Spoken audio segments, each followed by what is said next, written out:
I'm Eric Anderson in for Dwayne Brown. Tonight on KPBS Evening Edition, a winter storm watch is in effect for the East County Mountains. We'll tell you where the snow is expected to fall.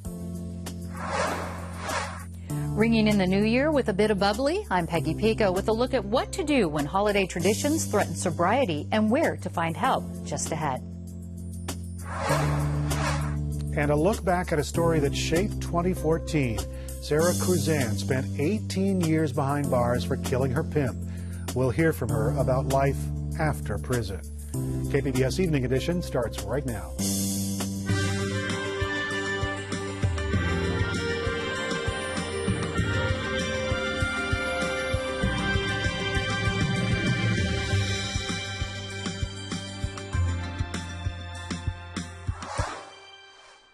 Good evening and thanks for joining us. A major winter storm is about to put the freeze on San Diego County. National Weather Service forecasters say that snow levels will drop along with the temperature as a low pressure system moves through the region overnight. Meteorologist Robert Pierce says that this storm is coming from the north and it's bringing cold temperatures and moisture. He says the white stuff could touch the ground at elevations as low as 1,000 feet. The best chance of getting big snowflakes and storms coming inland would be between 10 p.m. tonight and 4 a.m. tomorrow morning. And of course, once you get above 2,000, 3,000 feet, there's going to be a considerable amount of snow. There could be several inches up toward Mount Laguna. And for people wondering whether snow is going to fall inside San Diego city limits, there is a chance that it could dust the 1,500-foot peak of Cowles Mountain. Now, unfortunately, there's no weather station there to record it, and any snow that might fall there would probably melt pretty quickly. Here's a look at how the rest of the county is expected to fare during the storm. Showers along the coast with a chance of thunderstorms tonight and rain in the forecast for the inland valleys. Daytime temperatures there dropping into the 50s. Up in the mountains, temperatures going to be in the 20s with, of course, snowfall. And some showers in the desert with a mix of clouds and sun expected on New Year's Day. The U.S. Navy is helping with a search for victims and wreckage from Air Asia Flight 8501. 2 San Diego-based Navy ships have been sent to help. The Navy destroyer USS Sampson is already in the area, and the USS Fort Worth, a littoral combat ship docked in Singapore, could be in the search area in a couple of days. We have some of the sophisticated subsurface detection capabilities that we talked about. Towed pinger locators that can be used, that's a passive sonar device that can be used to help triangulate and fix on the ocean floor the black boxes, for instance. The side scan sonar, that's something that not very many navies have available to them. The United States Navy does. So there are some subsurface detection capabilities that I think we're uniquely suited to provide. So far, debris and dozens of bodies have been found in waters off Indonesia. Air Asia Flight 8501 went missing on Sunday after taking off with 162 people aboard. We now know the name of the man who died after being tased by Border Patrol agents at the San Isidro port of entry on Christmas Eve. The U.S. citizen is 40-year-old Francisco Manuel Cesna of El Cajon. U.S. Customs and Border Protection officials say the man was combative and he attacked inspectors. They say they found heroin on him during a body search. He was also wanted on an outstanding felony charge. A national survey finds the pace of home price increases continues to slow in the top U.S. markets, including San Diego. The year-over-year appreciation settled to 4.5% in October. That's down sharply from year-over-year increases that hit double digits in the past 2 years. San Diego State University lecturer Mark Goldman says local prices are mirroring the national trend, and he says that means the housing market is finding its balance. What Case-Shiller is telling us is that the market continues to increase in value. Home prices are going up, but at a much slower rate. And in my opinion, a rate that is much more sustainable than we had seen in 2011, 2012. Home prices are going up at a rate that people can afford to support. Goldman says next year will likely see steady 3 to 4% monthly increases from the year before. He says that slow but steady growth will likely encourage more home buying activity because the market will be more predictable. California led the nation this year in the number of gun-related police deaths. The nonprofit National Law Enforcement Officers Memorial Fund says 14 California officers were killed by guns this year. Nationwide, 50 police officers were shot in 2014. That's up 56% over last year. Now, the second most common cause of police deaths was traffic accidents. Today, KPBS continues a look back at year one of Obamacare. We're revisiting San Diegans who participated in our Second Opinion series on the Affordable Care Act. The idea is to find out what worked and what didn't. KPBS reporter Megan Burks joins us with Becky Mendia's story. When I met Mendia, she was on a strict regimen of natural remedies: coconut oil for respiratory health, apple cider vinegar for digestion. It was her way of staying out of the doctor's office because she didn't have health insurance. She wanted to know about access to alternative medicine under the law, but she ultimately learned she's eligible for no-cost Medi-Cal coverage. This time a year back, I was really unsure and unstable, both economically, where I was going to live, with a job. And I had been divorced. That got me into this situation. I came back from Arizona here. So for 5 years, I could not afford any insurance. I would look around every so often to see what was out there, but there was nothing I could afford. So I said, okay, let's just see what happens. All they can tell me is no. You know, all I can find out again is that I'm not going to be able to afford premiums. And so I just let it go. I filled everything out. I wasn't anticipating being accepted. So once I filled it out, you know, I just sent it out to the universe and it came back, and I didn't have any glitch at all. None. They never called me back to say, we need this or we need that, and the next thing I do is I got a letter saying that I was accepted. It feels really good. It feels really good to know that if I need it, it's there. I mean, I've been able to put some money away.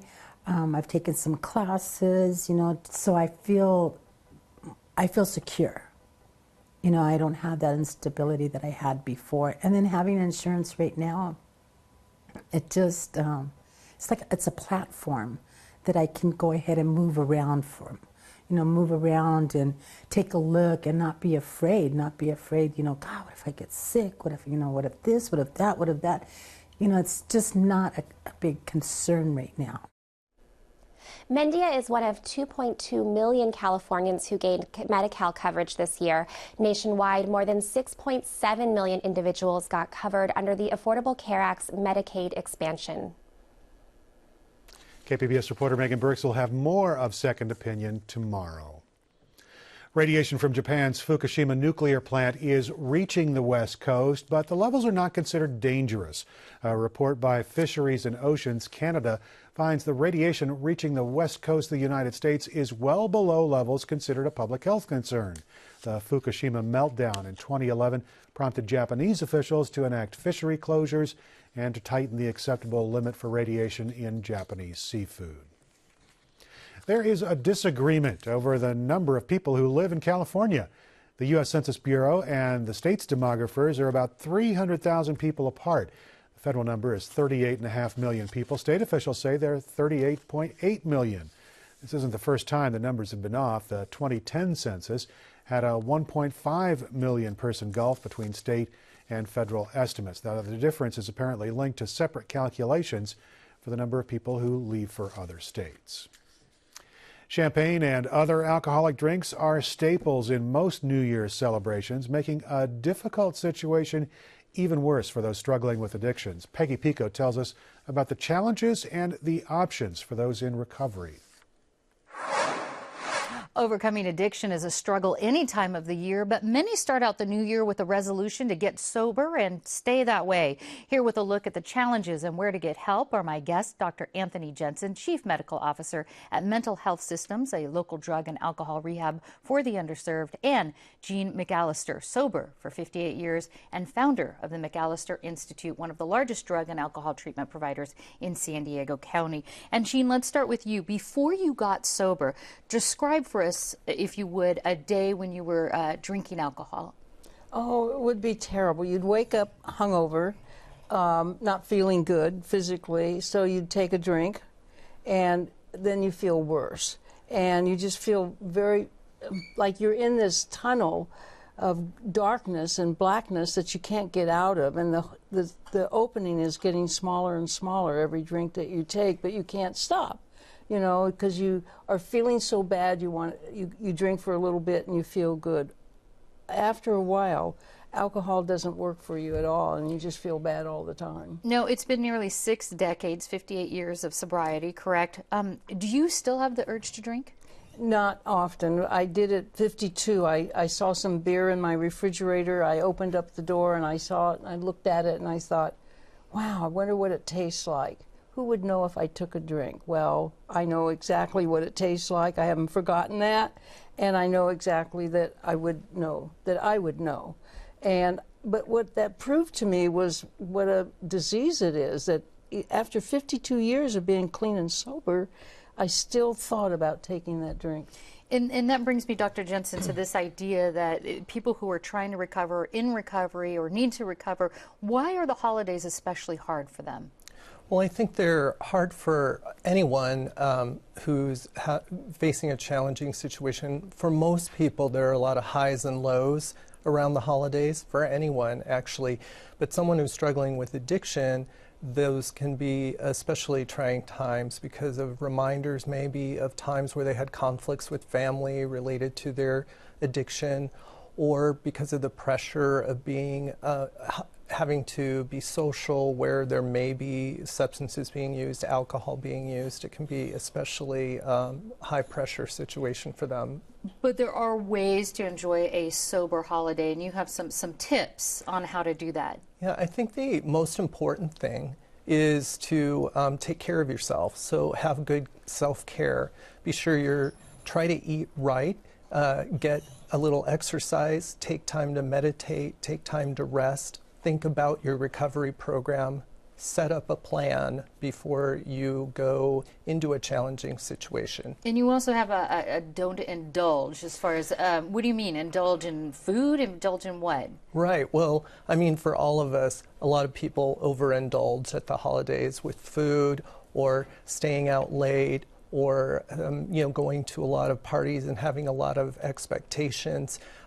People, especially early in their recovery, should not bring themselves down, wear themselves out, or overdo it. And you also mentioned a support system and new ways to celebrate. What do you mean new ways to celebrate? Well, it's important for people in recovery to build new memories that don't involve substances. Some of the things that happen as part of the addiction process is your brain kind of pulls from those memories, and they can be triggers, for you to start using again. So if you build new memories that aren't associated with using substances that are enjoyable. And Jeanne, you have a memory that you have shared in the past about your trip to Tijuana in jail while you were still drinking. Remind us of what that is. Oh, I went down to have a good time, and I blacked out. And I guess I was sitting on, they told me later, that I was sitting on the curb just begging people to kill me, and the police came and threw me in the Tijuana jail. And when I came to, I was banging my head on the bars. I was stripped of everything. And of course, no one spoke English, and it looked like they were going to keep me there because I couldn't get out. And but amazingly enough, I understand that isn't what got you to be sober. Because what did you do once you got back home? Oh, well, some kind gentleman came and bailed me out. And so that night, I was just laughing and joking after I had a shower and stuff. Laughing and joking about it and drinking again to black out. So that didn't do it. No. So what did get you to become sober? My daughter. Also living across the street from a club where there were other recovering people and watching them, and eventually having one of them take me to a meeting. What can help as far as, if you want to help, let me ask this of you, Dr. Jensen, if you want to help somebody, let's say you have a family member or friend and they need help, how should you get them help?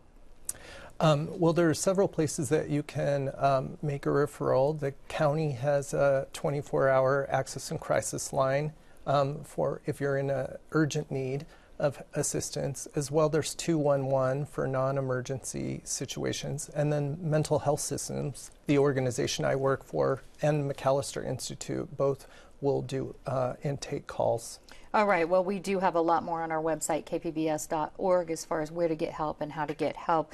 I want to thank you both, Dr. Anthony Jensen and Jeanne McAlister. Thank you so much. Thank you. Thank you.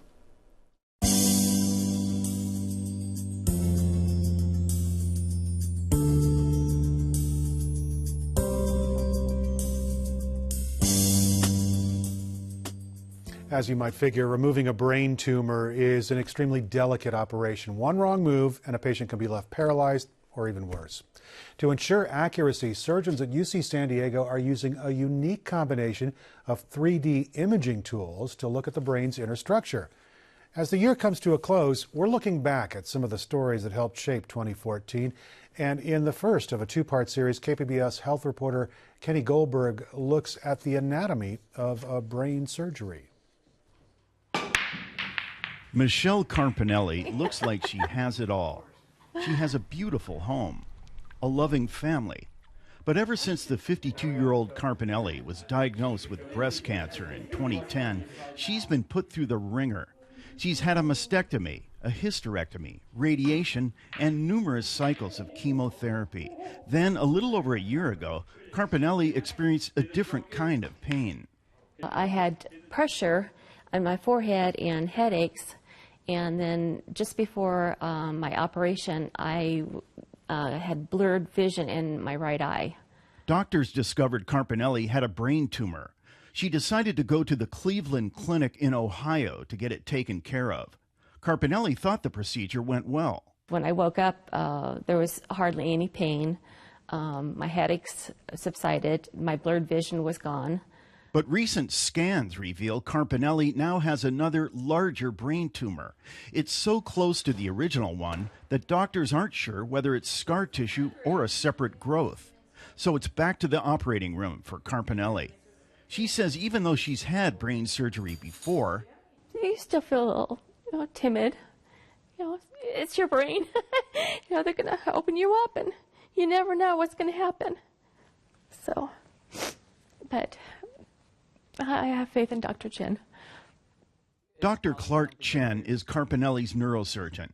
In his office at UCSD Moores Cancer Center, Dr. Chen talks about the combination of groundbreaking imaging tools he uses to plan his surgery.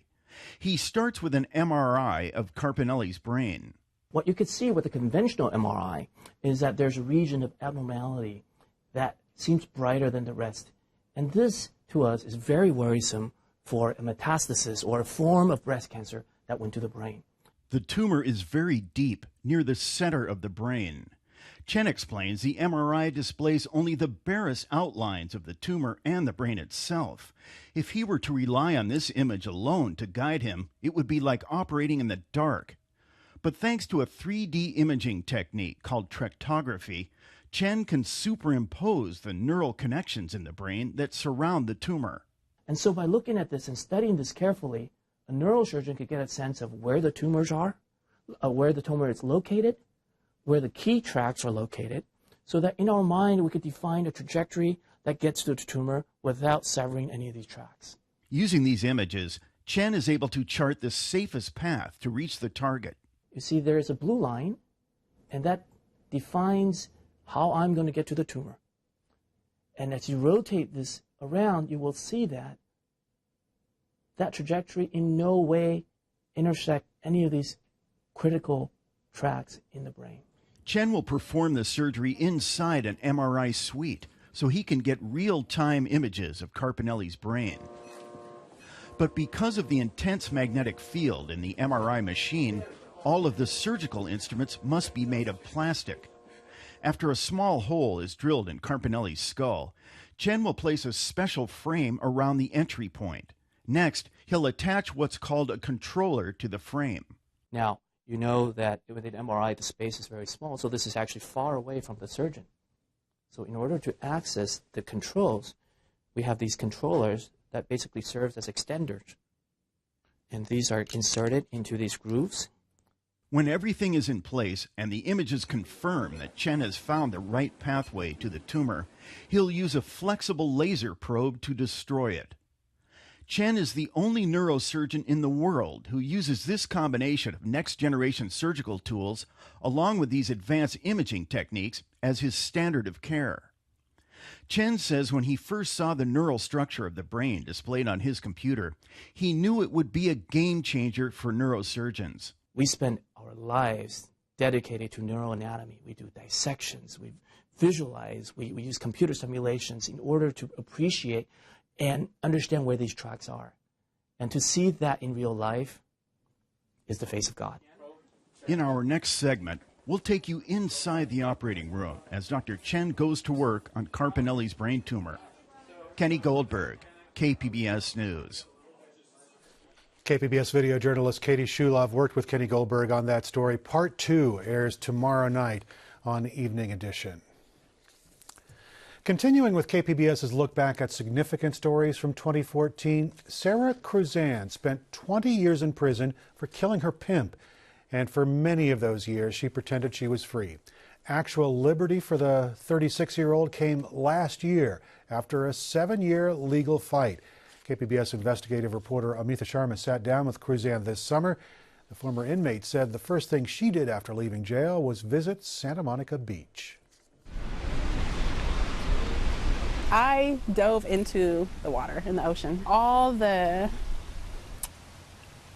trauma, the experience of going through the incarceration prior to being incarcerated, you know, those kind of things. I just wanted to start anew. Cruzan is 10 months into her freedom. Despite 2 decades of imprisonment, laughter comes easily. A twinkle sits in her eyes, and freedom's thrill remains. I guess I would say it's like waking up every day and feeling like Christmas for me, because there's just so much to choose from, and it's amazing to be able to just go. I think these pictures of you like at the Renaissance Fair. Options had been a rarity in Cruzan's life. Her mother abused her. Her mother's boyfriends molested her. When she was 11, a notorious neighborhood pimp named Gigi Howard noticed her walking from school. He pulled up in his red Mustang and offered to buy her ice cream. Cruzan's lawyers say Howard raped her when she was 13 and forced her into prostitution. For a time, she lived in San Diego with family, but at 16, the attorneys say Cruzan dated a boy whose ex-con uncle ordered her to murder Howard and threatened to kill her family if she didn't. She complied. Cruzan shot Howard dead in a motel room. At first, I didn't really know how to feel. All I knew was that I was extremely sorry for what I had done the minute it had happened. A Riverside jury convicted Cruzan. She was sentenced to life in prison without the possibility of parole.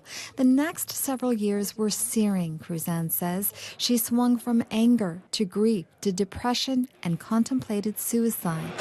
There were times when I thought, well, I don't want to do this. I don't want to grow old hair. I can't do it. I can't do it, you know? Then came acceptance. I came to terms with it. I embraced it. And instead of seeing it as a fear, I just took it. I just, you know, embraced all the feelings of it. And then while I did that, there was some kind of like relief within myself. Curiosity about her prison peers set in. When you have to be like forced to sit at a table with someone who killed her kid, and you're sitting there eating, it's like, do you just stay isolated, or do you kind of push back the judgment and say, okay, I can't think of that. What happened? What caused this person to feel this way, to do that? She says she did just that, and answers appeared. Drugs, desperation.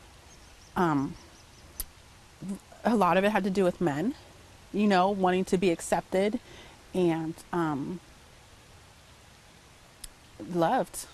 Understanding turned into compassion toward the man she killed, the man who prostituted her as a child. And then I think about what happened to him that made him make those decisions in his life, you know? I mean, no one wakes up and say, hey, I'm going to go traffic children. Cruzanne also views her mother differently now, not as her first abuser, but as a woman with her own demons. But God bless the child that's got his own. Today, Cruzanne spends time with friends and family, but lives alone in Orange County while listening to her favorite Billie Holiday songs. She's charting the next chapter of her life. She wants to earn her bachelor's degree, be a social worker, help sex trafficking victims, and advocate for youth in prisons with cases similar to hers. She says it shouldn't have taken a team of 6 lawyers and 7 years to win justice for her. Tomorrow, 2 of those lawyers talk about the struggles Cruzanne's case posed. We tried so many different avenues. We did the clemency, we did the habeas petition. We got shot down in the trial court in Riverside. We got shot down by the Court of Appeal. We then went to the Supreme Court of the state of California. We went to the governor with the clemency petition. We were, trying everything we could. Amita Sharma, KPBS News. The city of Carlsbad is the latest San Diego community to erect an archway sign. It's based on an historic photo of a Carlsbad sign over Highway 101 from 75 years ago. Motorists will drive under the archway sign at the busy intersection at Carlsbad Village Drive and Coast Highway. By the way, no public money was spent on the sign. A Carlsbad business, TaylorMade Golf, paid the $225,000 bill. You can find tonight's stories on our website, kpbs.org/evening edition. Thanks very much for joining us. Have a great evening.